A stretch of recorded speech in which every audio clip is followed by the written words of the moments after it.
بسم اللہ الرحمن الرحیم۔ السلام علیکم، میں ہوں محمد عثمان اور آپ دیکھ رہے ہیں پروگرام حرف راز اور مقبول جان کے ساتھ۔ ناظرین، گزشتہ ایک ہفتے سے ملاقاتوں کا تذکرہ عام ہو رہا ہے، سیاستدان اس پر بات کر رہے ہیں۔ اہم ملاقاتوں کا جو نقطہ تھا وہ تھا گلگت بلتستان کو ایک عبوری صوبہ اور اس کے بعد پھر صوبہ بنانے کا۔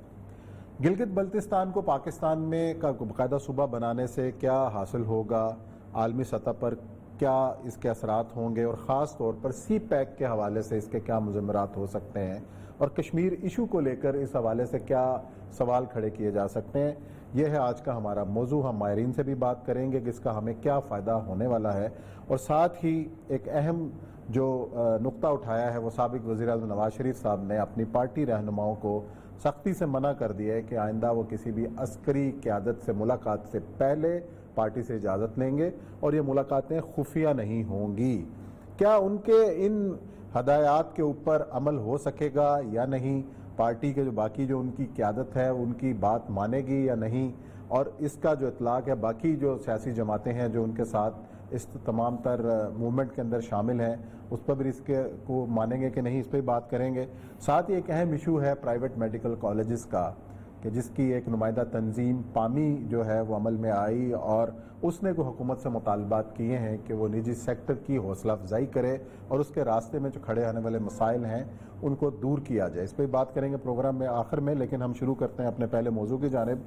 اور یہ صاحب، گلگت بلتستان، سی پیک، عالمی تناظر، ریجنل صورتحال، اس حوالے سے کتنا امپورٹنٹ یہ ایشو ہے؟ دیکھیں، پہلی بات تو یہ ہے کہ سی پیک تو بعد میں ڈسکس کرتے ہیں، گلگت بلتستان کے بارے میں لوگوں کو نہیں پتا کہ کیا چیز ہے۔ عموماً ہم یہ سمجھتے ہیں کہ یہ بنیادی طور پر کشمیر کا ایک حصہ ہے، اور اس کشمیر کے حصے کو ہم کشمیریوں کے ساتھ ہی رہنا چاہیے، اس کو علیحدہ رکھنا چاہیے۔ کشمیر کا یہ حصہ جو ہے یہ کب بنا، کیسے بنا، کس طرح، یہ بڑی ڈوبیس قسم کی ہسٹری ہے۔ آپ اندازہ کریں کہ سید علی حمدانی، اگر آپ جائیں اس میں کلاب ایک جگہ ہے تاجکستان میں، وہاں ان کا مزار ہے، جہاں جن کے بارے میں اپنا علامہ اقبال نے بڑے مشہور اشعار کے۔ سید علی حمدانی جو ہیں دین کی تبلیغ کرتے کرتے، آپ کبھی کھانچے میں جائیں اور خپلو کے جگہ پہ ان کی ایک مسجد ملے گی۔ اس مسجد میں سید علی حمدانی جو تھے وہ آئے تھے اور انہوں نے یہاں پر آ کے دین کی تبلیغ کی تھی۔ یہ پورا علاقہ جو ہے ان کے ہو گیا تھا 1840 کے قریب، کیونکہ گلاب سنگھ ڈوگرا جو تھا یہ اس کی حکومت آ گئی تھی، اور یہ کشمیر جو تھا یہ رنجیت سنگھ کے پاس تھا۔ تو 1840 کے اندر اس نے ایک، ان کا جو کمانڈر تھا اس کا نام تھا زوراور سنگھ۔ صحیح۔ زوراور سنگھ نے 1839 میں اس پہ حملہ کیا اور احمد شاہ پہ اس کو جو ہے قبضہ کر کے اس کو کشمیر کا حصہ بنا دیا 1839 میں۔ اور جس وقت انگریزوں نے رنجیت سنگھ کو شکست دی تو انگریزوں نے پھر اس کو part of the greater Indian empire بنانے کی پوری اس میں کیا۔ اور پھر آپ کو یاد ہوگا کہ اس کی باؤنڈریز لگتی ہیں چائنا کو بھی، اور اس کو بھی انٹرنیشنلی ڈسپیوٹڈ باؤنڈری ہے۔ اس کی باؤنڈری لگتی ہے انڈیا کو، وہ ہمارے ہاں لائن آف کنٹرول ڈسپیوٹس ہیں، اور اس کی باؤنڈری پاکستان کو لگتی ہے، ٹھیک، جس کو ہم کبھی بھی اپنے ڈسپیوٹڈ نہیں کرتے۔ گریٹر جب گنتے ہیں تب پارٹ ہوتا ہے، ورنہ اگر یہ کشمیر کا بنیادی پارٹ ہوتا تو یہ آزاد کشمیر کا حصہ ہوتا، وہاں الیکشن ہوتے، آزاد کشمیر کا اس کا وزیر اعظم بھی بنتا۔